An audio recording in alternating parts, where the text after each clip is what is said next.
I want to always establish where am I pulling to. So I'm pulling this way, and I'm pulling this way, always using the end of my tapered stroke towards that lighter area. That lighter area is where the light is reflecting off of it the most. And if we're going to establish our light direction, then we'll have an opportunity to see, obviously, where is it and why will it be hitting somewhere else as well? Why will there be a shadow in certain places? It's because of the light direction. So if we can get consistent and understand our light direction, it's going to help us make sense and stay within logical interpretations of our drawing instead of having contradictions. Why is that shadow there? It wouldn't be there if the light is from this direction, and just things like that going on. So I want this flipping up, and I want to be able to see that it's just barely catching the light. I want to be able to have contour in all these little curls. This is flipping forward, and it's catching a little bit of light. And so all of these mean something. Let's go ahead and go to a couple other ones and see. You've seen Hillary here. It's the same thing I did here. Whether it's the light on her hair, or whether it's the light on one side of her face versus the other, we still have an opportunity to establish light direction. And just the same as the sphere, we have that division between the two light sources, the reflective light and the primary light. Looks like the primary is over here, but there's quite a strong reflective light. This gives us the opportunity for even more contour. If I can establish that, it gives it that realism that is so natural and makes our drawings dynamic. And so I want to always establish that so that nothing ends up by being flat. If I can help it, I want to have curve in the collar. Now again, this is done, 30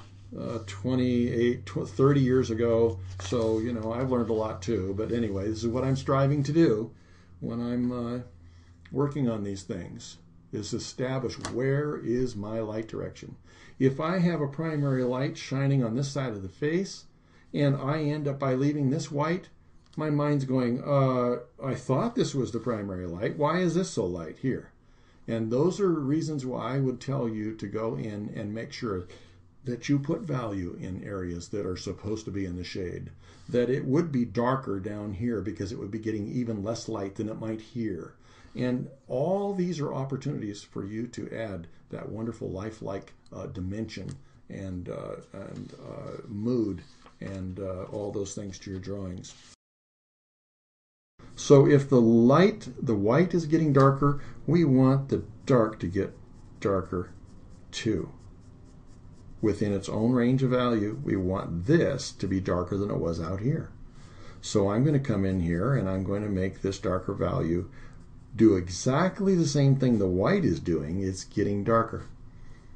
So now we have consistency instead of having a contradiction.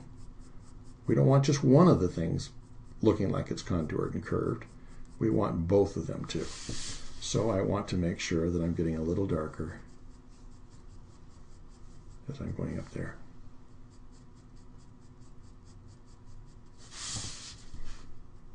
And you can see how important it is for gradation. If I just did a patch and just a flat patch here just to make it darker at one end, without having that range of value where it's getting lighter and lighter and lighter as it comes back towards the center, then I'm going to have a contradiction again. Because you can't have one of these things showing shadow and contour and not the other. Our tapered stroke works good. I mean, in this way at least, I can use the lighter end of my stroke to come towards the light. But I'm probably going to want to turn it.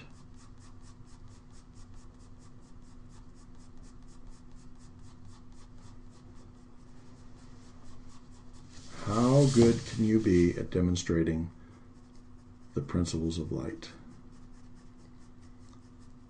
Okay, we're making it so that everything is getting darker as it goes to where there's less light. That's great.